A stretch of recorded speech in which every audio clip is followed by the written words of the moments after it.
नमस्कार, आप देख रहे हैं न्यूज अफेयर 24 और मैं आपके साथ हूं अंजलि शर्मा। उदयपुर नगर निगम चुनाव को लेकर सियासी हलचल अब तेज हो गई है। नगर निगम के 80 वार्डों के आरक्षण की तस्वीर साफ हो चुकी है। वही सबसे बड़ा अपडेट महापौर पद को लेकर सामने आया। सबसे बड़ी खबर, उदयपुर का अगला मेयर किसी भी वर्ग से हो सकता है।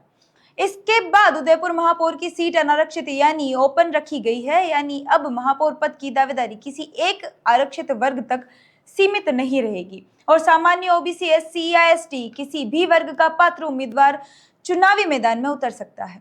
इसके साथ ही अब भाजपा, कांग्रेस और अन्य राजनीतिक दल के संभावित दावेदारों को लेकर चर्चाएं तेज होने की संभावना है।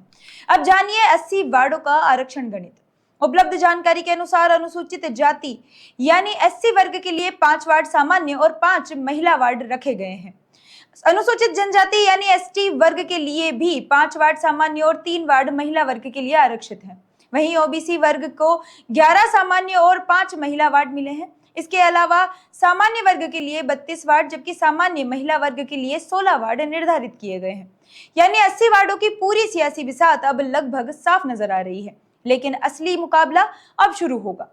महापौर की सीट ओपन होने के बाद अब राजनीतिक दलों के भीतर समीकरण तेजी से बदल सकते हैं।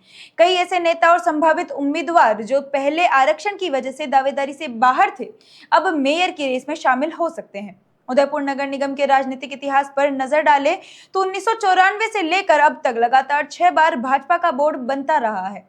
1994 में किरण माहेश्वरी, 1999 में युधिष्ठिर कुमावत, 2004 में रविंद्र श्रीमाली, 2009 में रजनी डांगी और 2014 में चंद्र सिंह कोठारी और 2019 में जीएस टांक के नेतृत्व में नगर निगम की कमान रही। अब सबसे बड़ा सवाल, क्या भाजपा लगातार 7वीं बार उदयपुर नगर निगम में अपना बोर्ड बनाने में कामयाब होगी या फिर कांग्रेस इस लंबे राजनीतिक सिलसिले को तोड़ते हुए नगर निगम की सत्ता पर कब्जा करेगी।